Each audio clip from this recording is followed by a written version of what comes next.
Well, hello everyone, and welcome back to another episode of Classic Gamer 74. I am your host, Anthony Gamer, and in today's episode, we're going to wrap up our little subunit on NES Prototypes. I've been getting emails from some of my viewers, and they've been just surprised with the large number of prototypes there are for the NES. And again, it's no surprise to me because, as I said in a previous episode, I spoke to Dan Kitchen, and I know about all the hoops that people had jumped through in order to get their games out there. And of course, with about any game system, there are some prototypes, although with the NES, there seems to be a little more than usual.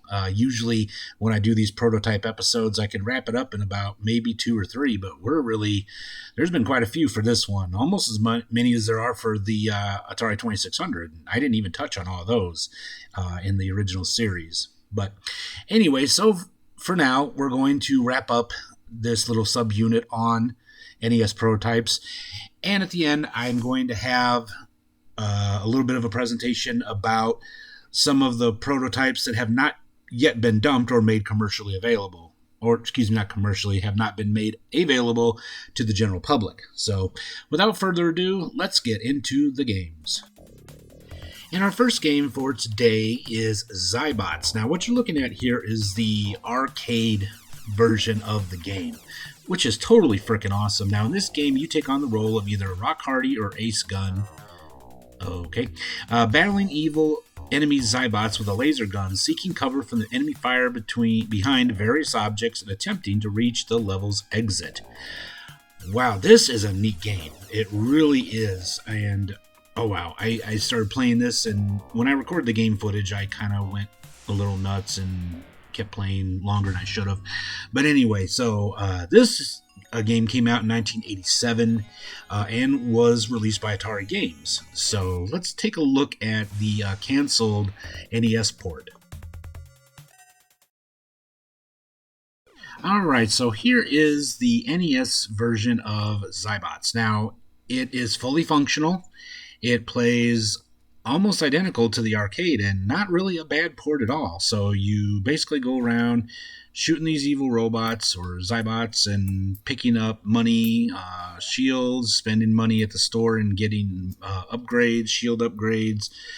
It's really a pretty badass game, honestly. I enjoyed playing it. Now you can tell that there's a little glitching here and there with some things. The main character you play looks kind of funny when he runs, and some of the robots, especially the boss bots or whatever, look a little glitchy, but overall the game is quite playable, and with maybe just a few more tweaks it would have been ready to head out. Why it got canceled? Well, it was going to be made by Tengen, so you can kind of use your own imagination on that one. But overall, a really fun game that if you don't have this yet, I highly recommend hunting it down. Alright, next up we have Tower of Radio, or it was known in Japan as Radio Senki. This was an action RPG game that was released for the Famicom in 1991. They had plans to release this in North America, but it never did get released. I think what you're looking at here is a fan patch of the game. It's kind of a neat game. You're basically... I really compared a lot to Zelda in a lot of ways. Not a bad game if that's your thing. Not really mine, but we all have our type of games we like and don't like. But those of you that love Zelda and RPG, you're going to love this one. Alright, next up we have War on Wheels. This was supposed to be released by a company called Jalico in 1991, but unfortunately it was not released. So it's as you can tell, like a roller derby type game. And according to this, it said that it was canceled, and I'm looking at the Lost Media Wiki, a great page. It says it was canceled because it got bad reviews on video game magazines. Okay. Alright, well, alright, I don't know what to say about that. Alright, so a gentleman by the name of Jason Wilson found the prototype, and he released the game as a cart in 2010, and at the end of 2013 the ROM was leaked and again can be fairly easy found. Not a bad game. I think I just need to play it a little bit more and figure out the controls, because on paper, a roller derby game sounds like it should be really great. But like I said, I think I just need a little more practice at this to get the hang of it. But like I said, in principle, seems like a cool game. But like I said, some games you just kind of gotta work with them a little bit till you get the hang of it. But if you're into roller derby, and really, I wish I'd been around when it was big, because my grandpa just loved it, but you'll probably enjoy this game. So if you have it and you do enjoy it and figured out how to play it, let me know in the comments section below. Alright, next up we have a game that I absolutely loved as a young man, and that is SimCity. Yep, they were going to release it for the NES. Now, this is the original SimCity, as you can kind of tell. Now, this one is actually very user-friendly. If those of you that may have had trouble with SimCity 2000, but you enjoy it, you're going to really like this. It's fully functional, as far as I can tell. And if you're not familiar with SimCity, basically you're given some land, you're given some money, and you got to build a city and make it a thriving metropolis. That's pretty much it. Like I said, the game itself is a whole lot of fun. It's not one you're going to beat overnight, and probably not even... Actually, there's no beating it, I don't think. You could play this game for months on end. I did back in the day. Now, why wasn't it released? I mean, it looks like it's fully functional. I believe it's because they decided just to release one for the Super Nintendo. So that's as far as I know. I can't really find any reasons with my research as to why it wasn't released. There's probably some good reason for it. But as I said, it's a really cool game. Like I said, I have a lot of positive memories of playing SimCity back in the day, and SimCity 2000, and yeah, it's a great. I wouldn't go as far as to call it an edutainment game, but you can really learn a lot about running a city and stuff like that from this game. So just before I close this out, just to let you guys know that if you'd really like to play this, and if you find the ROM, do not play it on Nestopia. It doesn't work. Use Mesen, M-E-S-E-N. That's the best emulator to play this on. And if you have played this and you got it, or if you got some memories of playing SimCity back in the day, feel free to share your memories. I'd really like to hear them. Okay, so what I'd like to talk about now are some of the NES prototypes that we don't have ROMs for. Either they're held by collectors, they've never been dumped, or we don't really or there isn't much about them as far as a working playable build. So let's go ahead and talk about these games, and I'll show you the evidence that I do have pertaining to their existence. And our first one is Gina's Prophecy. Now, this is a lost build of a canceled U.S. localization of a Famicom game. The Famicom game was called Igina no Yogen and was released in 1986 for the Famicom. Now, the game was ported and released on the Commodore 64 in 1988 for the US and Europe, and there were plans to release it on the NES around the same time, but it was never featured in magazines or advertisements, and it only appeared in Played Again and Coming Soon list. I got one right up here on the screen, and it was unfortunately not released. From what you can see here, you're basically... It has some RPG elements, but you're trying to fight against these kind of creatures, and you gotta use those, get on the same level with them and use that thing with them. It's not a great game, but I think I could get the hang of it eventually. Now, in 2017, a person named the Zodiac 111 had a prototype ROM, and here's a look at the cart, and he uploaded footage of it onto YouTube. Now, it is believed that he still is in possession of the ROM, but it has not yet surfaced online. Let's hope sometime it does, because I think, like I said, if I can get the hang of this game, I probably would really enjoy it.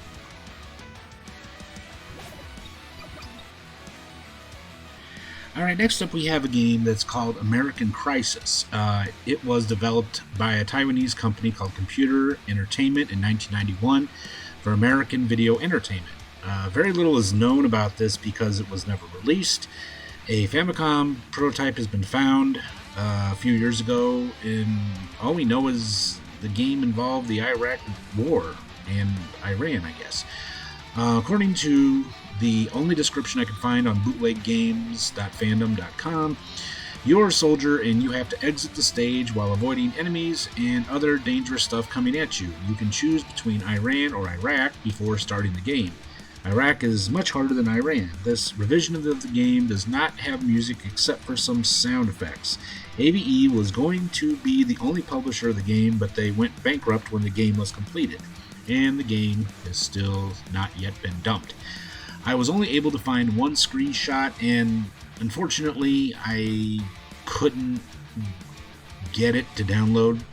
They had like something on it, so I couldn't get it. But overall, it's kind of interesting to see what this game would have been like. Hopefully sometime some screenshots or of a prototype box or something will pop up. Alright, next up we have a 9-in-1. Now, many of you probably remember that game that I talked about in a previous episode on the Rare and Valuables, that game called Caltron 6-in-1. Well, there was actually going to be a 9-in-1 that was supposed to get released in 1992. Unfortunately, it never did. Recently, the prototype cart went up for sale on eBay. I'm not sure what it went for, but whoever owns that cart has not yet dumped the ROM. Now, we don't know much about it. We do have a couple screenshots. Actually, the only one I was able to find is the menu and a picture of the cart itself. Here were the 9 games that were supposed to be in it. All of these were unlicensed. You had Skate Boy, Dream Fighter, Tank, Super Gun, Magic Block, Go Benny, Sea of Dreamland, Destroyer, and Hit Marmot. So hopefully someday this will pop up. Even though I was the big fan of Caltron 6-in-1, maybe these games are a little bit better. We'll just have to wait and see. Alright, next up we have a game called Defectors. I could not find any information about this at all. Who was going to release it? What happened to it? The only thing I was able to find is this prototype cartridge that I'm putting up on the screen right here. So if you know any other information about this prototype, please let me know in the comments section below. Alright, next up we have a game called Grid Grabber. Now, I found out about this on the lostgames.shoutwiki.com. Alright, it's an NES game developed by Elite at some point in 1989, which was canceled for unknown reasons. The prototype was found in a box of miscellaneous items from Jalico's American office and was dumped privately. So that means somebody has it. Somebody's out there somewhere has it, but they have not yet made it available. We do have some pictures of the prototype cart and some gameplay. You see I have a screenshot up there on the board, and there were a couple ads for it, but that's about all we have. So hopefully someday this may be dumped and be made available. Alright, next up we have an interesting game called Heavyweight Hockey. Now, here's a description I found of it online, and it says NES Ice Hockey plus Blades of Steel plus Mutant League Hockey equals this game. You pick a team of crazy warriors with their own stats and ability. 3 skaters and 1 goalie for each side. A goal is 10 points, a kill and a goal is 5 points extra. Nothing is known about this game or the company Bacento that published or created it. Now, a gentleman by the name, or his YouTube channel is called Scott Treasures. He did post a video online on YouTube of him playing it, but other than that, there's really not a whole lot of information about it. Alright, next up we have Street Fighter. Now, many of you that are gamers are familiar with the Street Fighter 2 game, and maybe with the arcade port, the original arcade game, the first one. Now this was ported out to the Spectrum, the Amiga, Commodore 64, TurboGrafx 16, But they did plan on releasing a port for the NES, but it wasn't released. There isn't really much known about this other than the one screenshot we have. I don't like to speak for other people. I never have, but most of us really, I don't think, really overly cared for the first Street Fighter. I know I didn't. Of course, I love Street Fighter 2 and the various incarnations of that, but the original Street Fighter, for the most part, has kind of been forgotten, and it's really no surprise that this port wasn't released, as Street Fighter 1 did not set the world on fire like Street Fighter 2 did. Alright, and our next game is called Ultimate Journey. Now, again, I'm getting this information from the Lost Media Wiki. This was an action platform game for the NES that was to be published by Bandai Games. Alright, the premise is the player plays as Mojavo, a Native American warrior whose tribe has been killed by the evil witch doctor Rathcon. Mojavo's father, in his dying last moments, asks his son to avenge them so that their spirits will rest easy. Mojavo sets on a journey to destroy the sorcerer, chasing him to his castle before he takes over the land. During gameplay, Mojavo can transform into different animals such as an eagle or dolphin and other powerful forms such as one including a feathered warbot. Sounds pretty cool to me. Now, there is a lot we have for this game. There is the ad that I posted up here. We have the back of the box. We have screenshots. About the only thing we don't have is the ROM. Alright, the original concept came up from Dan MacArthur, a programmer from the American subsidiary of Bandai. MacArthur's designs were approved by the main direction, and the development carried on until Bandai decided to scrap the project. The game was previewed in magazines along with box art and screenshots. Opinions range from lukewarm to positive. The game was apparently almost finished when the North American game journalists tested it. These journalists described the gameplay as being similar to Ninja Gaiden. No official reasons were given as to why it was canceled, although a possible one was that the very America-centric premise wouldn't appeal to the main Japanese target audience. So, this is one I would definitely like to see found, because the gameplay footage or the screenshots and the whole story sound pretty cool to me. What do you think? And our final game for today is Police Academy. Now, many of you, of course, remember the movies. You may remember the short-lived, actually I don't think it was short-lived, I think it ran for quite a while, animated TV series, and that's what this game was to be based on. There are two versions of the game, according to some interviews that were done. From what I've seen of the gameplay footage, which you can find online, go to the Lost Media Wiki and they have links there. Both of them look like they weren't quite ready yet. You can kind of gauge your own opinion from checking out the videos. So in 2021, there was a video that was released on YouTube showing the gameplay footage of it. It looked kind of neat, but looked like, again, it had a couple bugs that needed to be worked out. But actually, I'm kind of looking forward to trying it, no matter what kind of shape it's in, because I love those movies and I love the TV show. But again, so far, a playable build has not been yet made available. So, other than the footage, and there's a lot of it, there's lots of screenshots, there's a box, as you see, that was going to be released by Tengen, there's ads.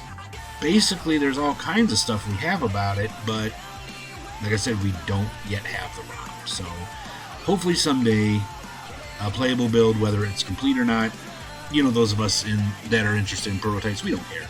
We just want a playable build of some kind. Hopefully someday it will surface and be made readily available for all of us.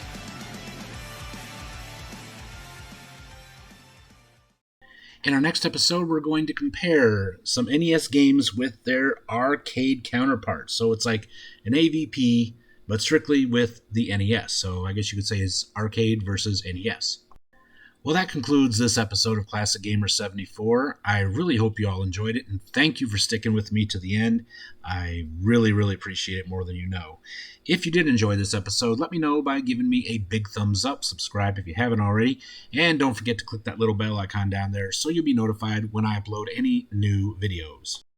Connect with me on all my social media platforms. Check out my Patreon page where you're going to find some videos you will not be able to find anywhere else, including some games that I'm not going to be able to talk about on this channel here. Plus, if you'd like to get some Classic Gamer 74 gear to support this channel, head over to my Teespring page. I have the link in the description below. Put in the code CG74 at checkout to get an additional 10% off your purchase. So, all right, well, that concludes this episode for this week, and I will see you all in the next episode. Until then, be strong, be safe, be happy, be healthy, and above all, take care of each other, be kind to each other, and stop hate of all kinds. See you guys soon. Bye for now.